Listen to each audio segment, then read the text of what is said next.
Dedico este esfuerzo a todos los camaradas que con las armas, la gestión variada, la pluma y siempre con el corazón han dedicado sus esfuerzos para mantener libre a nuestro querido El Salvador. Las razones de haber escrito este libro son el acompañar la relación histórico-militar que tan completa aparece en el libro Perfiles de la Guerra en El Salvador, añadiéndole la dimensión filosófico-política que presenta el conflicto en su dimensión completa, subrayando en esta breve presentación de mi parte los aspectos que son de relevancia mayor entre todos los comentarios. La guerra es la continuación de la política por otros medios, como dijo Clausewitz, por lo que al desconocer las motivaciones, objetivos y metas que los alzados en armas, que no eran sino revolucionarios marxistas que utilizarían la lucha de guerrillas y el terrorismo, todo el andamiaje de estrategia defensiva quedaba desproporcionadamente débil en razón de esa fundamental ignorancia. La nación desconocía que el enemigo no solo estaba tras las armas, sino emboscado en todo tipo de organizaciones de diversa índole, centros de enseñanza, partidos políticos e incluso en grupos religiosos. De saberlo, de tener una concepción en cuanto que el enfrentamiento iba más allá de la lucha armada, hubiese ubicado los centros de apoyo y planificado de inmediato planes específicos para infiltrar, combatir y finalmente deshacer del todo a esos reductos enemigos. La infiltración subversiva en varios frentes de la sociedad, las envolventes políticas de manejo de masas, la propaganda múltiple en los medios, en la educación y hasta en las iglesias, si se hubiera sabido bien cómo se realizaba, pudiera haber sido contrarrestada con relativa facilidad. El más grave error fue no formalizar jurídicamente toda la situación al no declarar la guerra. Paso a enumerar otras faltas cometidas por la dirigencia política al enfrentar este conflicto. No catalogó pronto y concisamente que se enfrentaba a unos terroristas. Las repercusiones de esta falla llevaron a consecuencias catastróficas hasta internacionales. De igual manera, no se combatió con decisión completa el que se llamase guerra civil a la agresión armada que atacó al pueblo salvadoreño. Podrían haberse mostrado cifras, citas de tratados internacionales y leyes que demostraron lo contrario y no lo hizo. Tampoco se logró el desmarque de la guerra popular prolongada, ofreciéndole a la perfecta pareja del tétrico baile al ajustarse a la guerra de baja intensidad. Cazaban. Permitir el avance nacional e internacional de la propaganda subversiva guerrillera sin elaborar un plan agresivo, aun si fuera costoso, permanente y diplomático contra ello. Acordar los variados puntos que veremos a continuación en que se daban poderosos golpes contra la institucionalidad de la Fuerza Armada. Una pésima decisión. La entera situación del diálogo-negociación merece unos comentarios. Tanto que se alude, copia y sigue los Estados Unidos, de los que, con todo, tengo mejor imagen quizá que la mayoría.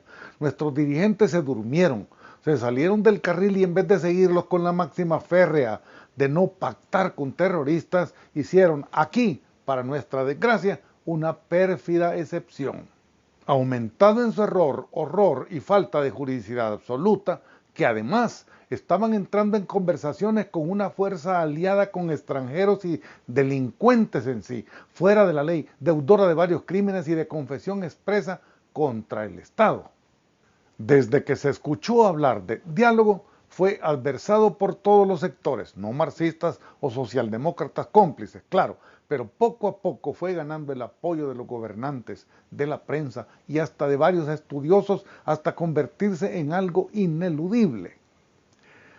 Después apareció el concepto negociación, que agregaba al dialogar el llegar a acuerdos, volviendo los comentados horrores jurídicos, lógicos y hasta de sentido común, como locuras elevadas al cubo o traiciones más o menos inadvertidas. Por fortuna este demente sentido fue rápidamente atacado por gran parte de la sociedad, encabezada por la mayoría de la derecha consciente, con los resultados que se borró del esquema dialogante, pero fue otra trampa más.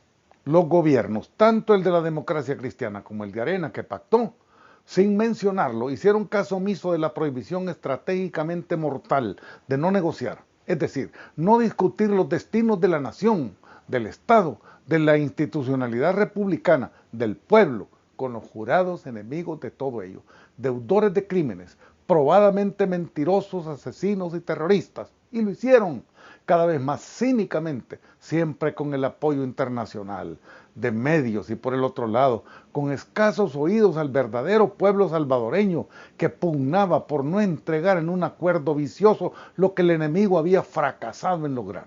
Fuimos tachados de extremistas y se llevó a cabo el turbio acuerdo de una paz falsa, negociada con sangre. El resto es historia. Recordemos que cuando el conflicto armado estaba por terminar, se sabía que la guerrilla había perdido, y esto se puede constatar a partir de los siguientes hechos. Jamás le resultó la insurrección popular, ni siquiera recogió la población las armas. Su última ofensiva, llamada Al Tope, fue uno de sus mayores fracasos. Allí toparon. Los informes de inteligencia militar afirmaban que estaban terminados, sin apoyos. La situación del comunismo internacional iba de retroceso. Ellos confesaron saberlo. Cuento en el libro que el embajador soviético en Nicaragua me afirmó el fin del apoyo. Con todos los datos en poder del poder, ¿por qué realizar entonces una negociación que solo podría ser discutible, jamás válida en sí, en caso de que los contrarios tuviesen prácticamente ganada la contienda y no andaban ni siquiera cerca del empate? Sobre esta violenta decisión histórica deberían responder los responsables. Por si fuera poco, han difundido la consigna aceptada por la derecha, descerebrada, para no llamarlos con peores epítetos, de que de este pacto surge al fin la real democracia. Además, ello concedió al FMLN legalización como partido político sin necesidad de cumplir ningún requisito del Código Electoral, con un acuerdo legislativo. Ejercicio pleno de todos los derechos civiles y políticos para todos los excombatientes, esto es, el perdón y olvido por sus faltas y crímenes. Libertad para todos los detenidos, garantías y seguridad para el retorno de los exiliados, aun cuando muchos volvían amenazantes y furiosos. Realización de todo tipo de actividades proselitistas. Derecho a la instalación de infraestructuras locales, imprentas, radio. Libre derecho de reunión para activistas e igualmente de publicaciones. Medidas especiales de seguridad para la protección de sus dirigentes. Esto implicó medidas que afectaron duramente a la Fuerza Armada y son las siguientes. Modificación de su doctrina, formación y educación militar. Sometimiento de sus miembros a un proceso injusto, de pocas garantías procesales y cargado de consecuencias lesivas a sus miembros. Disolución de importantes y eficientes cuerpos de seguridad, Guardia Nacional, Policía de Hacienda y una nueva, civil, con cuotas políticas. Suprimir la DNI, Inteligencia del Estado, cambiándola por la OIE. Desmovilización rápida de los batallones de reacción inmediata y otros cuerpos especiales de fuerzas estratégicas y tácticas. Proscribir las paramilitares defensas civiles y el servicio territorial.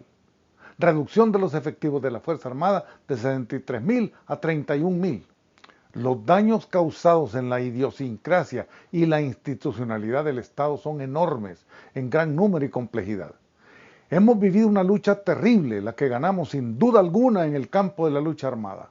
A este triunfo no correspondió como debía ni el gobierno de turno, ni los partidos políticos, ni las gremiales, ni otras organizaciones de la sociedad civil.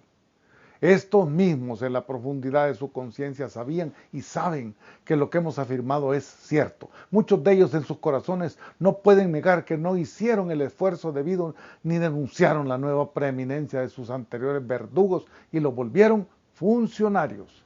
No en balde, el ilustre historiador romano Cornelio Tácito grabó en la piedra de la eternidad que una falsa paz es aún peor que la guerra. Entrego en sus manos esta obra, sustanciada en la que en el género de historia del conflicto es hasta hoy la más completa.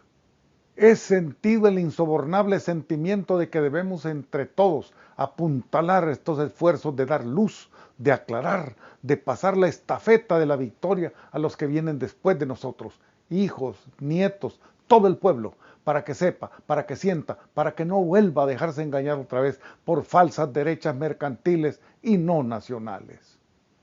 Pero también para que reconozca el sacrificio de los héroes, militares y civiles que perdieron, arriesgaron y a veces arruinaron sus vidas, las de sus familiares y amigos, y que son todavía perseguidos arteramente. Es de la más elemental nobleza corresponder. Llamo con vehemencia a responder en defensa de un gremio porque, bien comprendido, no se trata solo de los que lucharon y ganaron la contienda, sino al concepto Fuerza Armada amenazado como nunca, rompiendo su pasado y borrando su futuro. Pero aún más que eso, es la ciudadanía por entero la que se encuentra nuevamente bajo amenaza, quizá la más terrible jamás conocida.